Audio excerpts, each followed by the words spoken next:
تنصر مدن ابدا بحمدہ تعالی و بکرم مصطفیٰ صلی اللہ علیہ وسلم۔ آج کی شب میں قرآن عظیم کے 7 پارے مکمل ہو چکے ہیں۔ اللہ عز و جل بقیہ قرآن عظیم کو صحیح تجوید سے پڑھنے اور آپ سب کو سماعت کرنے کی توفیق عطا فرمائے۔ آج ہم نے سورۃ الانعام کی مکمل تلاوت کی اور سورہ مائدہ کا بقیہ جو کل ہم نے باقی رکھا تھا۔ مائدہ عربی میں دسترخوان کو کہتے ہیں۔ دسترخوان کے نام سے پوری سورہ ہے، اور قرآن کی سورتوں کے جو نام رکھے گئے ہیں اس میں کوئی نہ کوئی میٹر اس طرح سے ہوگا، مضمون اس نام کا ایسا ہوگا جس کی وجہ سے پورے سورہ کا نام ہی وہ رکھ دیا جاتا ہے۔ اب مائدہ دسترخوان سورہ کا نام ہے، تو اس سورہ میں ایسے کون سے دسترخوان کا ذکر ہے؟ کون سا دسترخوان ہے؟ ایک دسترخوان کا ذکر آیا ہے جو حضرت عیسیٰ علیہ السلام کے زمانے میں عیسیٰ علیہ السلام نے اللہ کریم کی بارگاہ میں ایک بار دعا کی تھی۔ قال عیسیٰ ابن مریم اللہم ربنا انزل علینا مائدۃ من السماء، اے اللہ تو آسمان سے ہمارے لیے ایک دسترخوان اتار۔ دسترخوان کا مطلب صرف جو ہے کپڑے والا نہیں ہوتا، پلاسٹک والا نہیں ہوتا۔ دسترخوان کا مطلب پورے کھانے کے ساتھ، پوری نعمتوں کے ساتھ۔ کوئی یہ نہ سمجھے کہ خالی بچھانے والا جو سفرہ ہوتا ہے دسترخوان اتنا ہی اتارا گیا تھا، نہیں، کھانے نعمت پورے کھانوں کے ساتھ۔ عیسیٰ علیہ السلام نے یہ دعا کس کے لیے کی تھی؟ اپنی امت کے لیے۔ اپنی امت کے لیے انہوں نے کیا مانگا تھا کہ اللہ آسمان سے ایک دسترخوان اتار۔ اب سنیے توجہ سے۔ اور عیسیٰ علیہ السلام نے یہ عرض کیا کہ جس دن یہ دسترخوان اترے گا وہ ہمارے اگلوں پچھلوں کے لیے عید کا دن ہوگا۔ تکون لنا عیدا لاولنا و آخرنا، ہمارے پہلے والے لوگوں کے لیے اور بعد والے لوگوں کے لیے وہ دن کیا ہوگا؟ عید کا ہوگا۔ قرآن یہ کہتا ہے اگر آسمان سے کھانے کا دسترخوان اتر جائے تو وہ عید کا دن ہو سکتا ہے، اور جس دن پوری کائنات کا آقا اور اللہ کا محبوب آئے وہ دن عید کا کیوں نہیں ہو سکتا؟ دسترخوان کا اترنا عید کا دن ہے، لیکن پورے کائنات کے آقا کا آنا کیا عید کا دن نہیں ہوگا؟ 12 ربیع الاول شریف ہم سب سنی عید کا دن مناتے اسی لیے ہیں کہ جس کے صدقے میں پوری دنیا کو نعمت ملی، ہاں، جس کے صدقے میں سب دسترخوان بچھے، اس کے آنے کی خوشی منانا یقیناً قرآن کے روح سے جائز ہے۔ اب سنیے، عیسیٰ علیہ السلام نے تو دسترخوان مانگا، وہ اپنی امت کے لیے انہوں نے خوان نعمت مانگا۔ قربان جاؤ میرے مصطفیٰ کریم صلی اللہ علیہ وسلم کی ذات پر۔ اللہ کے حبیب صلی اللہ علیہ وسلم نے، سب نبیوں نے اپنی اپنی امت کے لیے کوئی نہ کوئی چیز مانگی ہے۔ جیسے موسیٰ علیہ السلام اللہ سے یہ دعا کرتے کہ مولا میری امت کو، ایمان والوں کو فرعون کے ظلم سے نجات دے دے۔ فرعون کا بدترین ظلم تھا اس کے شدید عذاب سے، اس کے شدید ظلم سے، اے اللہ میری امت کو نجات دے دے۔ عیسیٰ علیہ السلام نے خوان نعمت مانگا، دسترخوان مانگا اپنی امت کے لیے، مگر میرے آقا صلی اللہ علیہ وسلم جب رب تعالیٰ کی بارگاہ میں اپنی امت کے لیے کچھ مانگتے تو یوں کہتے کہ مولا قیامت کے دن بخشش ان کی میرے حوالے کر دے، میری امت کی بخشش، میری امت کی معافی کا پروانہ میرے حوالے کر دے۔ اور رسول کریم صلی اللہ تعالیٰ علیہ وسلم نے اپنی امت کے لیے اتنی بڑی چیز مانگی ہے۔ دیکھیں دسترخوان مل جاتا ہمیں بھی، حضور اگر مانگتے تو کیا ہمارے لیے نہیں ملتا؟ موسیٰ علیہ السلام نے دعا کیا تھا اپنی امت کے لیے، اور جنت سے کھانے اترے تھے، من و سلوہ کھانا اترا تھا، وہ چیزیں وہ کھائے پیے، لیکن کیا آج کسی نے چکھ کر کے دیکھا من و سلوہ کیسا تھا؟ وہ ان کی امت پر اترا تھا۔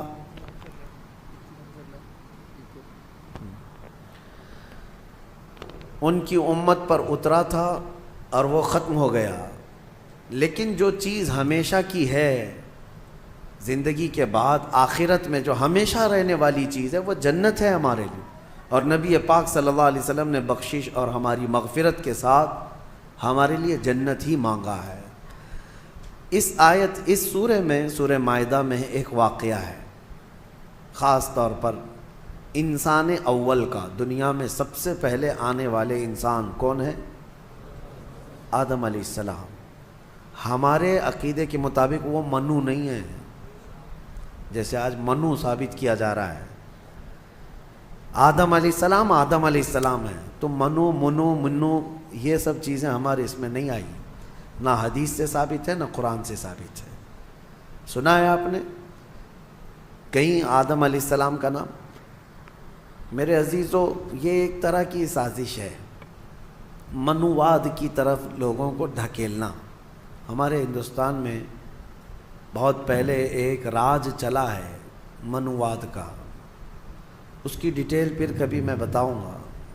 وہ ایسا بدترین دور تھا کہ کم ذات کے لوگوں کو جینے کا حق ہی نہیں تھا۔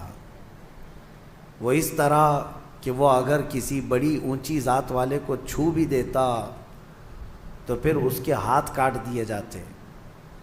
مقدس کتابیں اگر کم ذات کا آدمی سن لیتا تو اس کے کان میں گرم تیل ڈال دیا جاتا۔ بہت سخت ترین چیزیں، یہ جو کاسٹزم تھا جو اس منوواد میں تھا، اور ہم اس کے خلاف ہیں۔ بہرحال یہ منو کیا ہے، اس کے سلسلے میں ہم کو کیا بحث کرنی ہے؟ ہمیں ہمارے نبی پاک صلی اللہ علیہ وسلم نے جو انبیاء کے نام بتائے ہم ان کو نبی مانتے ہیں۔ بات صحیح ہے۔ یہ گمراہی کا دور ہے، ابھی بہت زیادہ فتنے پھیلے ہوئے ہیں۔ میں آپ کو بتا دوں، آدم علیہ السلام دنیا کے سب سے پہلے انسان اور سب سے پہلے نبی اور سب سے پہلے رسول جب دنیا میں تشریف لائے آدم علیہ السلام، تو جب وہ تشریف لائے تو ان کے بعد ان کی اولاد کا جو سلسلہ شروع ہوا، تو سب سے پہلا بیٹا پیدا ہوا حابیل۔ سب سے پہلا بیٹا حابیل۔ آدم علیہ السلام کے بچے جو ہوتے تھے، روز ایک لڑکا ایک لڑکی، روزانہ حضرت حوا حاملہ ہوتی اور شام تک ان کو بچے ہو جائے، 2 بچے۔ اللہ کی قدرت کاملہ ہے، کیونکہ نسل انسانی کو اس وقت بڑھانا تھا، تو روزانہ 2 بچے، ایک لڑکا اور ایک لڑکی۔ پہلے دن پیدا ہوئے حابیل، اور اس کے بعد ان کے ساتھ جو پیدا ہوئی وہ اقلیمہ نام سے تھی۔ دوسرے دن جو پیدا ہوئے وہ قابیل، اور اس کے ساتھ یہودا نام کی لڑکی پیدا ہوئی۔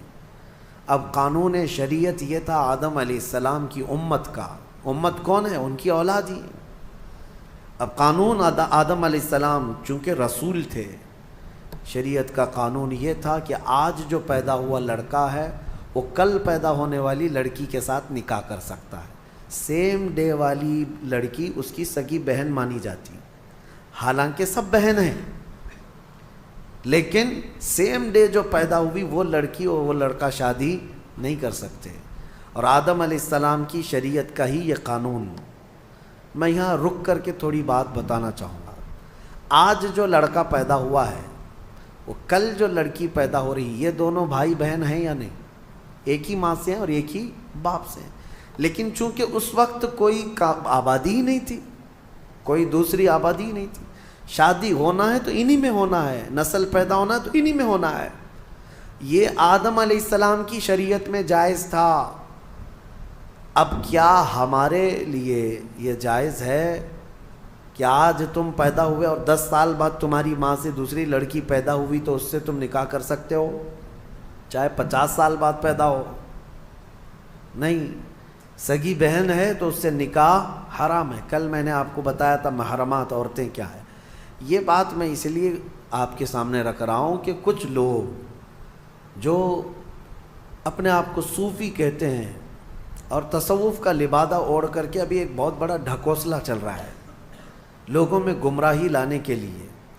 ان کو شریعت سے کوئی مطلب نہیں ہے، وہ کہتے ہیں ہم طریقت والے ہیں، وہ معرفت والے ہیں۔ ان کے ہاں کیا ہے، ایک چیز وہ دلیل کے طور پر لاتے ہیں کہ سجدہ کرنا اپنے پیر و مرشد کو یا قبروں کو یا اولیاء کو جائز ہے۔ وہ اس لیے کہتے ہیں کہ کیا آپ کو نہیں پتہ آدم علیہ السلام کو سارے فرشتوں نے سجدہ کیا تھا؟ آدم علیہ السلام کو سجدہ کرایا گیا تھا نا، لیکن یہ انہیں فرق نہیں معلوم. فرشتوں کا سجدہ تھا آدم علیہ السلام کے لیے، وہ عبادت کا سجدہ نہیں تھا، وہ تعظیم کا سجدہ تھا. وہ کیا تھا؟ تعظیم کا. اور حکم کس کا تھا؟ اللہ کا تھا.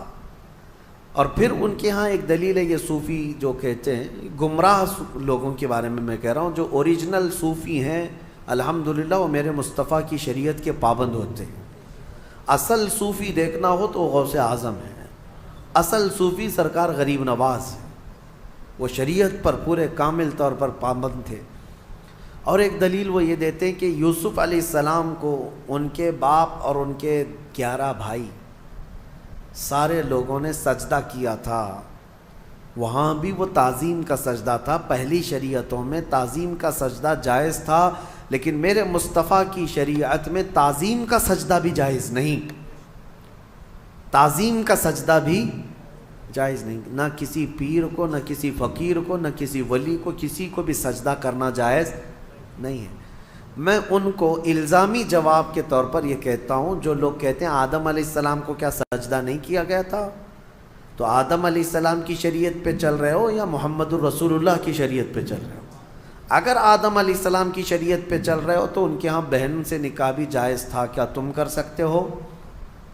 شریعت منسوخ ہو جاتی ہے، ایک نبی کے جانے کے بعد دوسرے نبی آئے، ان کی شریعت الگ ہو گئی، لیکن میرے نبی کے آنے کے بعد پچھلی تمام شریعتیں ختم ہو گئی. اب جو بھی چلے گی وہ کیا ہے؟ آئی نئی حکومت، سکہ نیا چلے گا.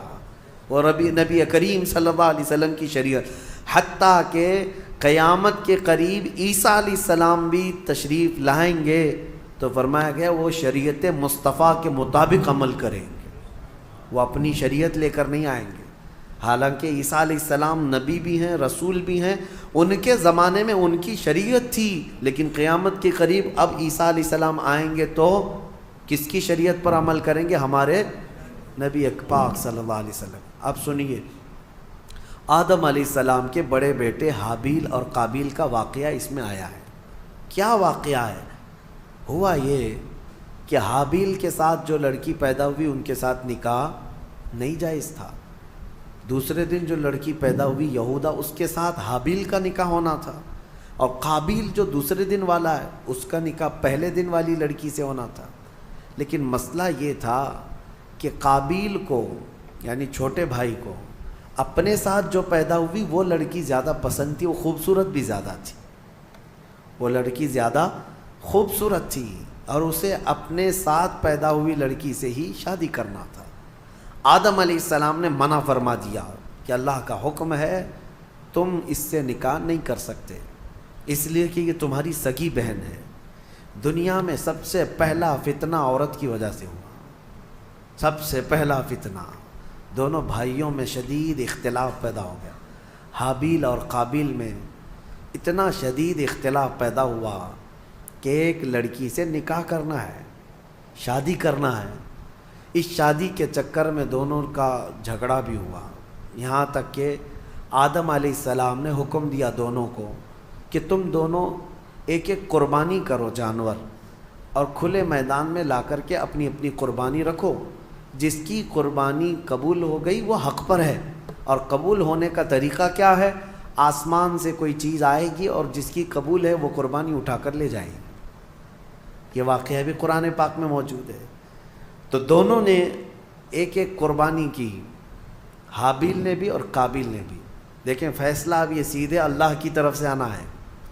دونوں نے کھلے میدان میں اپنی قربانی کو ڈال دیا، جو ذبح کیا تھا انہوں نے. تھوڑی دیر کے بعد آسمان سے ایک آگ آئی اور حابیل جو بڑے بیٹے کی قربانی تھی اس کو آگ اٹھا کر آسمان میں غائب ہو گئی، وہ اس کی قربانی غائب ہو گئی. اب یہ واضح علامت تھی کہ حابیل حق پر ہے اور اللہ کا قانون بھی یہی ہے.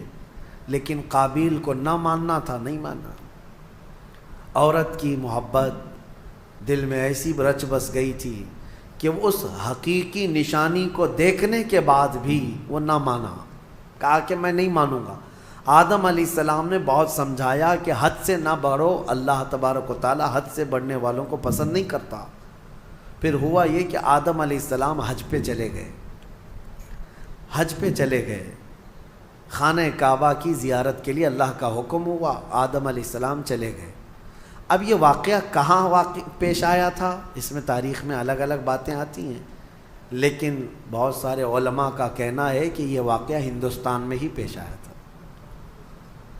کیونکہ آدم علیہ السلام کی سرزمین جو ہے، سب سے پہلے جو جنت سے آپ اترے سرندی پہاڑ جو سری لنکا پہ ہے، تاریخی روایات یہ بتاتی ہیں آدم علیہ السلام وہاں اتارے گئے تھے۔ سری لنکا کوئی الگ کنٹری نہیں تھی، وہ انڈیا میں ہندوستان میں تھا، اور اسی سے پتہ چلتا ہے کہ پورا ہندوستان ہمارے باپ کا ہے۔ حقیقت ہے یا نہیں؟ سب کے باپ کا ہے، آدم علیہ السلام ہمارے باپ ہیں، پوری دنیا کے باپ ہیں۔ تو یہ واقعہ جب پیش آیا، آدم علیہ السلام جب حج پہ چلے گئے، تو اب دونوں کے درمیان جو لڑکی کو لے کر اختلاف تھا وہ کیا ہوا، کہاں تک چل گیا؟ اب شیطان آیا، سب سے پہلے انسانوں کو بہکانے اور ورغلانے کا جو چیلنج کر کے آیا تھا اللہ کی بارگاہ سے۔ اللہ تعالیٰ نے اس کو آدم علیہ السلام کو سجدہ نہ کرنے کی وجہ سے مردود کر دیا تھا، نکال دیا تھا، اور اس نے اللہ کو یہ چیلنج کیا تھا کہ آدم کی جتنی اولاد پیدا ہوگی سب کو میں گمراہ کروں گا، کبھی ان کے سامنے سے، کبھی بائیں سے، کبھی دائیں سے، کبھی پیچھے سے آ کر میں ان کو بہکاؤں گا، تیرے سیدھے راستے پر کسی کو چلنے نہیں دوں گا۔ یہ اللہ سے اس نے چیلنج کیا تھا، اور اللہ نے فرمایا جا تجھے قیامت تک کی عمر دیتا ہوں، قیامت تک کی تجھے عمر ہے، جتنی کوشش کر سکتا ہے کر۔ لیکن رب تعالیٰ نے فرمایا میرے کچھ مخلص بندے ایسے ہوں گے جن پر تیرا داؤ نہیں چل سکے گا۔ اللہ ہمیں ان مخلص بندوں میں شمار فرمائے۔ شیطان پہلی مرتبہ آیا، دونوں بھائیوں کے بیچ میں دیکھا لڑکی کو لے کر کے اختلاف ہے، تو یہاں آگ لگانا اب اس کا کام تھا۔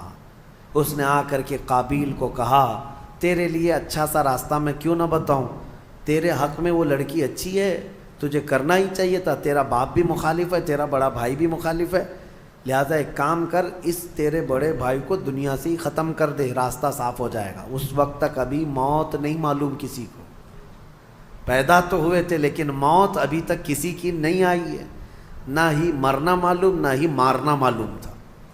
تو قابیل کو آ کر کے ابلیس نے، شیطان نے طریقہ بتایا۔ قابیل نے پوچھا میرے بھائی کو اگر ہمیشہ کے لیے میں راستے سے ہٹانا چاہوں تو کیا کرنا ہے؟ تو ابلیس نے ایک بہت بڑا پتھر اٹھا کر کے دکھایا، کہا کہ اس طرح پتھر اٹھاؤ اور اس کے سر پر مار دو۔ تو حابیل ایک جگہ پر بیٹھا ہوا تھا، اسے بھی خبر نہیں تھی کہ بھائی اپنی موت کا سبب بنتا ہے۔ تو قابیل جو چھوٹا بھائی تھا، لڑکی کے عشق میں جو پاگل تھا، پتھر اٹھایا اور لے جا کر اپنے بڑے بھائی کے سر پر پیچھے سے دے مارا۔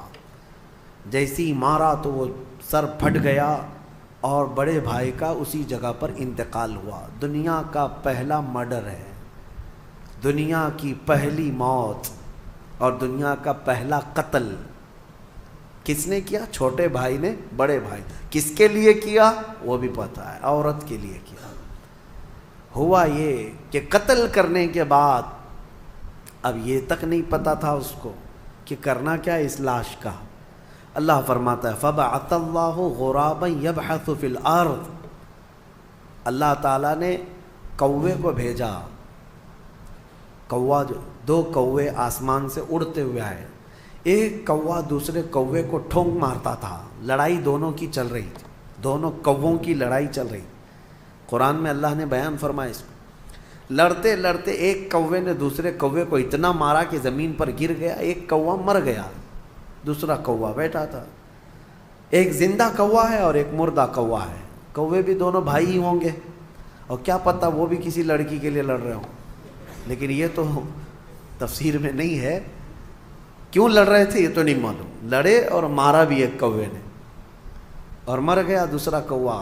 تو رب تعالیٰ فرماتا ہے پہلے کوے نے اپنے پیروں سے زمین کھودنا شروع کیا، کچھ زمین کھودا اور مرے ہوئے کوے کو اس گڑھے میں دھکیل دیا اور پھر پیروں سے اس کے اوپر مٹی ڈال دیا۔ تو قابیل وہ کووں کی اس حرکت کو دیکھ رہا تھا، اس کے بعد اسے یہ پتہ چلا کہ اپنے مرے ہوئے بھائی کو اس طرح زمین میں چھپا دینا چاہیے، تو پہلی مرتبہ قابیل نے خود قبر کھودی اور حابیل کو اس کے اندر دفن کر دیا اور اس پر مٹی ڈال دیا۔ یہ دنیا کا پہلا قتل تھا ایک عورت کے حصول کے لیے، لیکن بتایا گیا کہ اس قابیل کو بھی وہ عورت نہیں مل سکی۔ آدم علیہ السلام جب تشریف لائے تو شریعت کا حکم عدولی اور پامالی کرنے کے سزا دی گئی اس شخص کو، قابیل کو۔ عورت نہ اس کو ملی نہ اس کو ملی۔ یہ دنیا ایسی ہے جس کو امام اہل سنت فاضل بریلوی رحمۃ اللہ علیہ نے کیا ہی بہترین انداز میں فرمایا، شہد دکھائے زہر پلائے، قاتل ڈائن شوہر کش، اس مردار پہ کیا للچائے، دنیا دیکھی بھالی ہے۔ ہاں یہ شہد دکھتا ہے، ہوتا زہر ہے۔ اب اس کے بعد آیت جو آئی ہے وہ ہمارے لیے سب سے بڑی عبرت کی آیت ہے۔ رب تعالیٰ فرماتا ہے من اجل ذالک کتبنا علی بنی اسرائیل، اسی وجہ سے اللہ فرماتا ہم نے یہ لکھ دیا کہ جس نے کسی ایک جان کو قتل کیا، ایک جان کو قتل کیا، اللہ فرماتا ہے فَكَأَنَّمَا قَتَلَ النَّاسَ جَمِيعًا، گویا کہ اس نے پورے انسانوں کا قتل کیا، پورے انسانوں کا قتل کیا۔ وَمَنْ أَحْيَاهَا فَكَأَنَّمَا أَحْيَا النَّاسَ جَمِيعًا، اور جس نے کسی ایک جان کو بچایا گویا کہ اس نے پورے انسانوں کو بچایا۔ یہ اللہ کا قانون ہے، جس نے ایک قتل کیا اس نے پورے انسانوں کا قتل کیا۔ اب یہاں سے قیامت تک جتنے مرڈر ہوں گے، قتل ہوں گے، ان سب قتل اور مرڈر کا گناہ اس قابیل کو دیا جائے گا جس نے سب سے پہلا قتل دنیا میں کیا۔ لیکن کوئی یہ نہ سمجھے کہ اس کو نہیں ملے گا، سب قابیل پہ جائے گا۔ ہاں یہ سوچ کر کے مرڈر شروع ہو جائے۔ قتل کرنے کا گناہ خود کا گناہ تو ہے ہی، لیکن اتنا بڑا گناہ اس کو بھی دیا جائے گا جو فرسٹ ٹائم شروع کیا ہے۔ اور اسی قاعدے کے مطابق کوئی بھی برا کام تم شروع کر رہے ہو، یاد رکھو اگر اس کی پیروی کرتے دوسرے لوگ بھی وہ گناہ میں ملوث ہوئے، ان سب کے گناہ کا بوجھ بھی تمہارے اوپر ڈالا جائے گا۔ ہو سکے تو کوئی نیا کام اچھا شروع کر دو تاکہ اس کی فالو کرتے کرتے لوگ ان کی نیکیاں تم تک آتی رہیں قیامت تک۔ کوئی برا کام تم نے، بہت سارے لوگ فیشن شروع کرتے ہیں، ان کو ایسا لگتا ہے کہ یہ میرا فیشن ہے، ایک نیا فیشن۔ گناہ کو اگر فیشن شروع کیا، نیکی کو فیشن بناؤ۔ اگر اس کی کوئی اقتدا کر لیا تو اس کا ثواب تمہیں ہے۔ مثال کے طور پر نماز میں، نماز کے بعد ہم تسبیح پڑھنا شروع کر دی، سبحان اللہ و بحمدہ سبحان اللہ العظیم، لوگ اس کو نقل کرتے رہے۔ جس نے بھی جہاں پر بھی شروع کیا، جب تک پڑھا جاتا رہے گا شروع کرنے والے کو اس کا ثواب ملتا رہے گا۔ آپ نماز کے بعد سلام شروع کر دیے، برسوں تک اگر میرے آقا کی بارگاہ میں لوگ اسی پر نقل کرتے ہوئے سلام پڑھتے رہے تو اس نئے کام کی ابتدا کرنے کا ثواب تو ہے ہی، لیکن جتنے لوگ اس نیک کام پر عمل کرتے رہیں گے ان سب کا ثواب بھی آپ کو دیا جائے گا، اور عمل کرنے والوں کے ثواب میں بھی کوئی کمی نہیں ہوگی۔ اسی طرح گناہ کا مسئلہ ہے کہ اگر تم نے نیا کام شروع کیا، پینٹ پھاڑ کر کے پہنو، سطر دکھا کر کے گھومو، کانوں میں بالیاں پہن لو، ہاتھوں میں چوڑیاں پہن لو، اور تھوڑی لمبی چوٹی لگا کر کے، مردوں کی بات کر رہا ہوں، نوجوان، اور یہ سمجھتے ہیں کہ ایک نیا فیشن ہے۔ یہ کون سا فیشن ہے کہ نہ مرد نظر آ رہا ہے نہ عورت نظر آ رہا ہے۔ اگر اس طرح کی حرکت کر کے کوئی نیا فیشن سمجھتا ہے گناہ کو، اور اس کا دیکھا دیکھی جتنے لوگ اس پر عمل کرتے رہیں گے ان سب کا گناہ اس کے اوپر ہوگا۔ شروعات میں اپنی جانب سے کوئی ایسی چیز نہ لاؤ، اللہ ہم سب کی حفاظت فرمائے۔ اس پر ایک نفیس بات میں گفتگو کر کے آگے بڑھ جاتا ہوں۔ مولا علی کرم اللہ وجہہ الکریم کی بارگاہ میں ایک مقدمہ آیا تھا، اس آیت کو یاد رکھیا، جس نے ایک آدمی کا قتل کیا گویا کہ اس نے سارے انسانوں کا قتل کیا، اور جس نے ایک آدمی کی جان بچائی اس نے سارے انسانوں کی جان بچائی۔ ایک مقدمہ آیا تھا حضرت علی کی بارگاہ میں۔ ہوا کیا تھا، ایک آدمی کا مرڈر ہو گیا، قتل ہو گیا۔ اب جہاں لاش پڑی ہوئی ہے وہاں پر سے فوجی گزر رہے تھے، پولیس اس زمانے کی حضرت علی کرم اللہ وجہہ الکریم کی گزر رہے تھے، لاش پڑی ہوئی ہے، خون میں لت پت ہے۔ اسی وقت اتفاق سے ایک آدمی وہیں جھاڑیوں کے پاس تھا جو چاقو اٹھایا ہوا تھا اور اس کے ہاتھ میں خون لگا ہوا تھا۔ فوراً پولیس نے اس کو پکڑ لیا، ایک آدمی کا قتل کیا۔ وہ چلاتا رہا میں قاتل نہیں ہوں، میں قاتل نہیں ہوں، میں نے نہیں مارا ہے۔ کہا کون مارا ہے؟ لاش پڑی ہوئی ہے، چاقو تیرے ہاتھ میں، خون تیرے ہاتھ میں لگا ہوا ہے۔ پکڑ کر کے لے کر کے آئے اور پھر مولا علی کرم اللہ وجہہ الکریم کی بارگاہ میں پیش کیا گیا، اور یہی پولیس والوں نے گواہی دی کہ ہم نے اس کو دیکھا ہے، جائے واردات پر یہی تھا، قتل کی جگہ پر یہی تھا اور کوئی نہیں تھا، اور چھری بھی اس کے ہی ہاتھ میں تھی، چاقو اس کے ہاتھ میں تھی، اور لاش تر و تازہ تھی۔ اب اس سے کہا گیا تیرے پاس کوئی ثبوت، کوئی دلیل ہے کہ تو نے قتل نہیں کیا؟ کہا میں کیا بتاؤں، کوئی کیسے بتاؤں؟ اس کو صفائی دینے کے لیے موقع دیا گیا لیکن وہ اپنی صفائی میں کھرا نہیں اترا، تو حضرت علی نے فیصلہ فرمایا کہ قتل کی سزا قتل ہے، اسلام میں ایک جان کے بدلے پھر جان دینا پڑے گا، قتل قصاص ہے۔ حکم دیا گیا کہ اس کا بھی قتل ہوگا، اس نے ایک جان کا قتل کیا ہے۔ وہ کھڑا تھا، اب اس کو سزا کے لیے، موت کی سزا کے لیے لے جایا جا رہا تھا، اتنے ہی میں عدالت میں ایک شخص بھاگتا ہوا آیا، دوڑتا ہوا آیا، کہا امیر المومنین اس شخص کو چھوڑ دیں، وہ بے گناہ ہے، وہ مجرم نہیں ہے۔ کہا کیسے تجھے پتا؟ کہا جو مقتول ہے، جو لاش ہے جو پڑی ہوئی آپ کو ملی ہے، اس کا قاتل میں ہوں، میں نے قتل کیا، میرے سے اس کے معاملات تھے، رنجش تھی، میں نے قتل کیا ہے۔ لیکن میں نے جب دیکھا اس کو کہ یہ بیچارہ ناحق مارا جائے گا تو میرا دل نہیں رہا، نہیں گیا مجھ سے، میں حاضر ہو گیا، میں اقرار جرم کرتا ہوں، اس کی جان چھوڑ دیجیے۔ تو اس کو چھوڑ دیا گیا، ابھی اس کو پکڑ لیا گیا، جو نیا قاتل آیا ہے اقراری مجرم ہے۔ اب اس کو سزا دی گئی کہ اب اس کو جو ہے قتل کی سزا ہوگی کہ یہ حقیقت میں یہ مجرم تھا۔ اس وقت مولا حسین اور مولا امام حسن رضی اللہ تعالیٰ بچپن میں تھے یا جوانی میں تھے، بارگاہ حیدر کرار میں وہ بھی بیٹھے رہتے تھے۔ امام حسن مجتبیٰ کھڑے ہوئے، کہا بابا جان آپ نے فیصلہ پہلے والے کے بھی قتل کا سنایا تھا، دوسرے والے کی بھی قتل کا، اس کی بھی موت کی سزا، اس کو معاف کرنا چاہیے دوسرے والے کو۔ کہا کیسے؟ کہا آپ سزا کس آیت کے تحت سنا رہے ہیں؟ کوئی آیت ہوگی نا قرآن میں، قانون کیا ہے؟ فرمایا من قتل نفسا بغیر نفس، ایک جان کو جس نے قتل کیا اس نے انسانیت کا قتل کیا ہے، لہذا اس کو قتل کیا جائے گا۔ تو پھر حضرت امام حسن نے کہا یہ جو حقیقی مجرم ہے، یہ آیت کے دوسرے حصے پر بھی تو آتی ہے ومن احیاها فکأنما احیا الناس جميعا، جس نے کسی ایک جان کو بچایا اس نے پوری کائنات کو بچایا۔ اگر یہ نہ آتا تو وہ ناحق مارا جاتا، پہلا والا یہ آیا اور اس کی جان کو بچایا ہے اس نے، تو بچانے کا انعام بھی تو اس کو ہونا چاہیے۔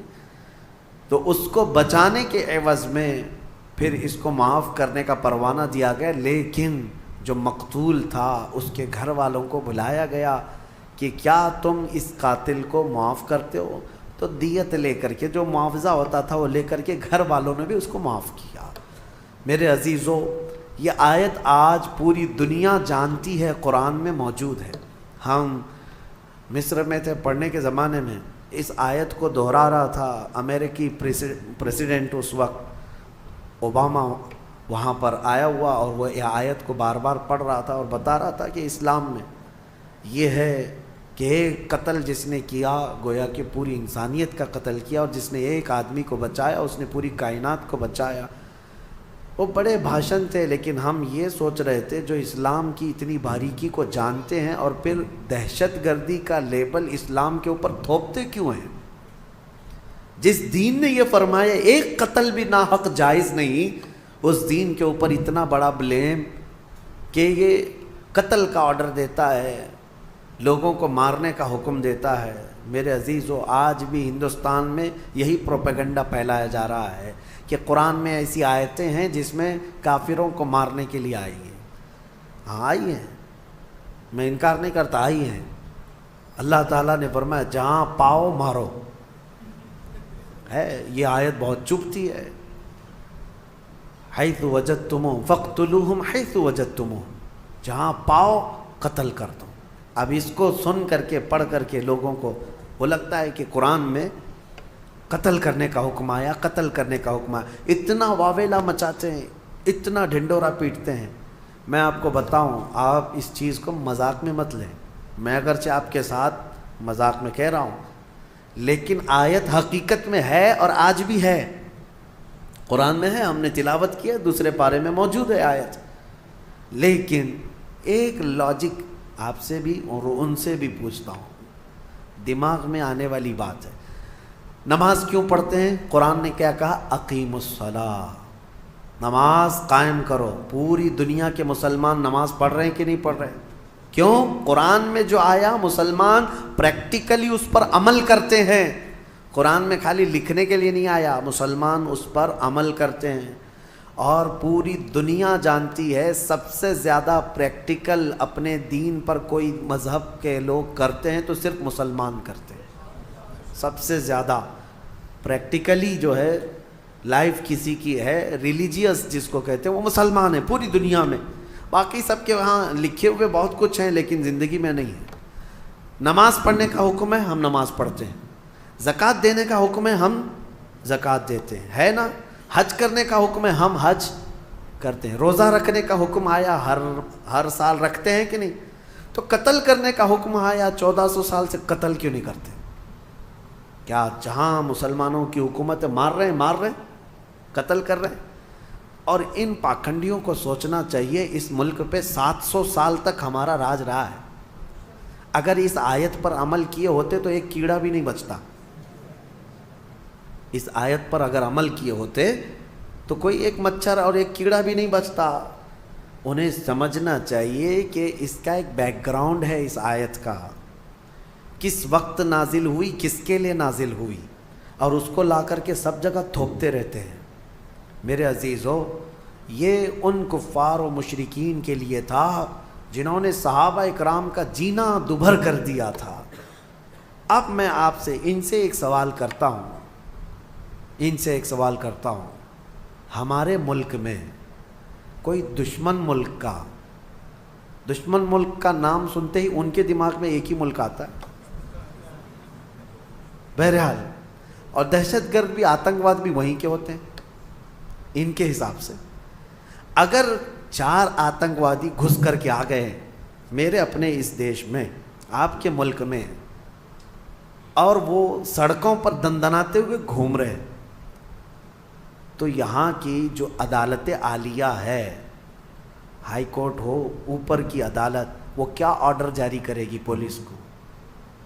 جہاں پاؤ انکاؤنٹر کرو, جہاں پاؤ. کیوں؟ دیش دروہی ہیں, ملک کو نقصان پہنچا سکتے ہیں, یہاں کے باشندوں کو بم سے اڑا سکتے ہیں. تو ایسے خطرناک ڈینجر لوگ اگر ملک میں داخل ہو گئے تو کامن سی بات ہے, ہر ملک والا یہی آرڈر جاری کرے گا کہ یہ جہاں نظر آئیں ان کو مار ڈالو, شوٹ کرو, وہاں اسپاٹ پہ شوٹ کرو. یہ آج کرنا جائز ہے, اور اسلام میں جو حکم آیا تھا اسی نہج پر تھا کہ مکہ سے صحابہ کو, رسول پاک صلی اللہ علیہ وسلم کو گھر بار سب چھوڑ کر کے جانا پڑا. ان ظالموں کو یہ نہیں معلوم کہ میرے آقا نے 3 سال تک پتے کھائے مکہ میں. مکہ والوں نے ایسا بائیکاٹ کر کے رکھا تھا, سلام کلام ہر چیز بند, تجارت لین دین سب بند تھا حضور پاک پر. چمڑے پانی میں ابال کر کے کھائے 3 سال تک. یہ ظلم کیا. کیا وہ سب انہیں نہیں پتا کہ بلال حبشی کو انگاروں میں سلاتے تھے, یہ پیر میں رسی باندھ کر کے سڑکوں پر کھینچتے تھے. حضرت خباب بن الارت کو, خبیب ابن عدی کو مسلح کر دیا تھا, ہونٹ کاٹے تھے, ناک کاٹے تھے, کان کاٹے تھے, آنکھوں میں گرم سلائیاں پھیری تھی, ناخنوں کو پکڑ سے کھینچا تھا. یہ دہشت گردی نہیں ہے؟ اور ایسے حالات میں جب رسول پاک ہجرت کر کے مدینے چلے گئے تو یہ ظالم وہاں پر بھی جانے لگے، کہاں؟ مدینے کو بھی اجاڑنے کے لیے۔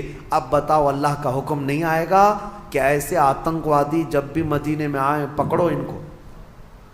اور کیا کرنا چاہیے؟ یہ انصاف ہے یا عدل کا تقاضا ہے؟ آج بھی میرے ملک کی اگر حفاظت کی بات پوچھے گا مجھ سے کوئی، میں یہی کہوں گا کوئی دشمن ملک کا آتنکوادی اور یہاں میرے ملک کو نقصان پہنچانے کے لیے آئے گا، بغیر سوچے سمجھے ہم آرڈر جاری کرتے ہیں اگر ہمارے پاس پاور ہوگا۔ ہاں، اور دوسری بات، اس آیت کو یہ لوگ لے کر کے بہت واویلا مچاتے ہیں، کافروں کو مارنا ہے، کافروں کو مارنا ہے، قرآن میں لکھا ہے، قرآن میں لکھا ہے۔ یہ کس کے لیے حکم ہے؟ ہر مسلمان کے لیے نہیں ہے۔ جو صاحب اختیار، جو پاور والا ہے، جو سزا دینے کے اختیارات جس کو ہیں، اس کو حکم دیا گیا۔ چوری کرنے پر قرآن میں ہاتھ کاٹنے کی بھی سزا ہے، لیکن یہ نہیں ہے کہ ہمارے گھر میں چور رات میں پکڑا گیا اور میں چاقو لے کے رات میں کاٹ ڈالوں، یہ نہیں ہے۔ اسلامی حکومت بھی ہے تو چور کو پکڑو اور لے جاؤ حاکم کے پاس پیش کرو، حاکم پھر سزا دے گا، یہ نہیں کہ ہر گھر والے چاقو لے کے بیٹھے رہے۔ تو اسلام میں سزا دینے کے بھی جو احکام ہیں وہ حکام سے ریلیٹڈ ہیں، جو صاحب اختیار ہے وہ سزا دیں گے۔ تو بہرحال آپ اس بات کو سمجھیں، بہت مرتبہ میں نے اس کا کلیریفیکیشن دیا ہے کہ قرآن میں جو آیتیں آئی ہیں وہ قتل کے لیے ان کا ایک بیک گراؤنڈ ہے، ان کا ایک پس منظر ہے، وہ ایک خاص وقت کے لیے ہوئی تھی، اس وقت کے کیا حالات تھے، یہ سب پڑھنا چاہیے، پھر قرآن پر انگلی اٹھاؤ۔ اللہ کریم ہم سب کو حقانیت پر قائم رکھے اور حق بولنے کی توفیق عطا فرمائے۔ میرے عزیزو، جہاد کے سلسلے میں بھی آیتیں آئی ہیں، میں کھل کر کے بتاؤں گا۔ یقیناً جہاد ایک مقدس لفظ ہے، نبی پاک صلی اللہ تعالیٰ علیہ وسلم نے جتنے جہاد فرمائے ان میں اکثر ڈیفنس کے لیے بھی ہوئے ہیں، ڈیفنس کے لیے ہوئے ہیں۔ اور کچھ لوگ یہ اعتراض کرتے ہیں کہ انہوں نے زبردستی جو کلمہ نہیں پڑھتا تھا اس کو جا کے مارتے تھے، نہیں، نبی پاک صلی اللہ تعالیٰ علیہ وسلم نے ایسا حکم نہیں فرمایا، اور نہ ہی پوری دنیا کے مسلمانوں کو یہ حکم دیا گیا۔ آج مجھے آپ یہ بتائیں، ہندوستان میں ابھی یہ کہتے ہیں ابھی تمہارا پاور نہیں اس لیے مارتے نہیں ہو، اور پھر جو پاور تھا 700 سال تک تب کیا کی؟ کیا یہاں کے ہر مندر کو توڑ دیا گیا؟ کیا یہاں کے سارے ہندوؤں کو ختم کیا گیا؟ آج بھی میجورٹی ہندوؤں کی ہے، ہر زمانے میں رہی ہے، اس زمانے میں بھی تھی۔ ہاں، کچھ مندر اگر ٹوٹے ہیں، کچھ مسجد بھی ٹوٹے ہیں، لیکن وہ جنگوں میں آپسی معاملات میں ہو سکتا ہے، ورنہ 1000 سال پرانے مندر بھی آج ہندوستان میں موجود ہیں، 1000 سال پرانی جن کی تاریخ ہے وہ آج بھی موجود ہیں۔ بنگال کی سرزمین میں، ہمارے کرناٹک میں جائیں، 800 سال پرانے مندر موجود ہیں۔ ان مندروں کے ساتھ چھیڑ چھاڑ نہیں کیا گیا تھا جب یہاں پر اسلامی حکومت تھی۔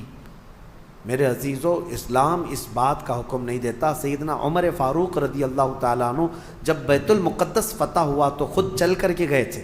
میں آپ کو بتاؤں، بیت المقدس میں پہلی اذان ہوئی، نماز ہوئی، وہاں آج بھی ایک گرجا گھر، ایک چرچ ہے بیت المقدس سے قریب، کیونکہ عیسائیوں کی حکومت تھی، عیسائیوں سے مسلمانوں کے ہاتھ میں آئی بیت المقدس۔ تو جب حضرت عمر گئے تو عیسائیوں نے ریکویسٹ یہ کیا، خلیفۃ رسول اللہ امیر المومنین آئے ہیں، سب دیکھنے کے لیے آ گئے تھے حضرت عمر کو، نام تو سنا تھا۔ تو عیسائیوں کا جو بڑا پادری تھا وہ آ کر کے ریکویسٹ کرتا ہے کہ آپ آئے ہیں تو ہماری چرچ میں بھی وزٹ کریں، ہماری گرجا گھر، ہماری عبادت گاہ۔ حضرت عمر وہاں تک گئے، امیر المومنین، تو عیسائیوں نے یہ کہا کہ آپ یہاں پر نماز پڑھ لیں۔ کون سی نماز؟ ان کی نہیں، مصطفیٰ کریم کی شریعت، ہماری نماز۔ حضرت عمر فاروق رضی اللہ تعالیٰ عنہ نے اندر نماز نہیں پڑھا، باہر نماز پڑھا۔ تو ان لوگوں کے دلوں میں ایک بات یہ آئی، کیا ہماری عبادت گاہ میں آپ کی عبادت نہیں ہوتی؟ سنو، حضرت عمر فاروق رضی اللہ تعالیٰ عنہ نے فرمایا، یہ میرے نبی کی خصوصیت ہے کہ اللہ نے پوری روئے زمین میرے نبی کے لیے سجدہ گاہ بنایا، جہاں پاک زمین ہو ہم سجدہ کریں گے۔ لیکن مسئلہ یہ ہے، دور اندیشی حکمت حضرت عمر کی یہ تھی، فرماتے ہیں اگر میں یہاں نماز پڑھ لوں تو آج کو تو چل جائے گا، بعد میں آنے والے لوگ اس کو میری عبادت گاہ اور میری سجدہ گاہ کے طور پر تمہاری گرجا گھر کو توڑ دیں گے، تمہاری چرچ کو ختم کر دیا جائے گا اور یہ محراب عمر بن جائے گا۔ اور یقیناً بنتا، جہاں حضرت عمر نماز پڑھے ہوں اس کو کیوں نہیں امت برکت کا سبب سمجھتی، محراب عمر بن جاتی۔ حضرت عمر کہتے ہیں کہ یہ تمہاری عبادت گاہ پھر باقی نہیں رہے گی۔ تو جن کے اندر اتنی وسعت ظرفی ہے، اتنا کشادہ دل ہے، ان کو آج کہا جاتا ہے کہ سب چیزیں توڑ دی گئیں، جو چیزیں ٹوٹی ہیں اس کی تاریخ لے کر کے آؤ، انشاءاللہ اس کے بعد ہم بات کریں گے۔ اسلام عدل و مساوات کے ساتھ، امن کے ساتھ پھیلا ہے۔ اللہ کریم ہم سب کو اسی دین پر زندہ رکھے اور اسی دین پر ہمارا خاتمہ بالخیر فرمائے۔ اور اس میں سورہ مائدہ اور سورہ انعام کی جو ہم نے آج تلاوت کی، ایک آیت میں پڑھتا ہوں 7ویں پارے کی، کیونکہ اس کا حق باقی رہ جائے۔ اللہ تبارک و تعالیٰ نے اس میں فرمایا فَلَمَّا نَسُوا مَا ذُكِّرُوا بِهِ فَتَحْنَا عَلَيْهِمْ أَبْوَابَ كُلِّ شَيْءٍ۔ یہ ہم سب کے لیے بہت درس والی آیت ہے۔ اللہ فرماتا ہے جب لوگ مجھے بھول جائیں، جب لوگ مجھے بھول جائیں، اللہ کو بھول جائیں، تو اللہ فرماتا ہے ہم ان پر خوشیوں کے سارے دروازے کھول دیتے ہیں۔ اللہ اکبر۔ جب بندہ اللہ کو بھول جائے، عبادت سے دور بھاگنے لگے، اللہ فرماتا ہے میں اس پر خوشیوں کے سارے دروازے کھول دیتا ہوں۔ حتیٰ اذا فرحوا بما اوتوا، یہاں تک کہ وہ خوب خوش ہو جائے جو کچھ بھی ہم نے دیا ہے۔ پھر اللہ فرماتا ہے فَأَخَذْنَاهُمْ بَغْتَةً، اچانک ایک دن ہم ان کی پکڑ کریں گے، اچانک ایک دن پکڑ کریں گے۔ جب زیادہ خوشیاں آنے لگ جائیں تو یہ بھی ڈرو کہ کہیں اللہ نے مجھے ڈھیل تو نہیں دے دیا، میرے گناہوں کی وجہ سے مجھے مہلت تو نہیں دے دیا۔ اس بات سے خوف کریں، ڈریں۔ اور جو لوگ یہ کہتے ہیں کہ ہمیشہ خوشیاں ہی خوشیاں ہونی چاہیے، ایسی بھی چیز مت مانگو۔ دنیا قید خانہ ہے، دنیا قید خانہ، حقیقی خوشیاں تو ہماری جنت میں رکھی ہیں۔ لیکن اس آیت کو سمجھو، اللہ فرما رہا ہے جب لوگ بھول جائیں تو اللہ ساری خوشیوں کے دروازے کھول دیتا ہے۔ اور جو دوسروں کو آج خوش دیکھ رہے ہیں کہ وہ کفار ہیں، مشرکین ہیں، ایک نماز نہیں پڑھتے، بڑی بڑی بلڈنگوں میں رہتے ہیں، تم یہاں ان سے تم مرعوب مت ہونا، ان کی جنت یہی ہے، ان کے لیے ساری خوشیوں کے دروازے اللہ نے کشادہ کر رکھا ہے۔ اگر تمہاری زندگی میں کوئی خوشی کم آتی ہے تو یہ سمجھ لو کہ اللہ نے ہمارا حصہ آخرت میں رکھا ہے۔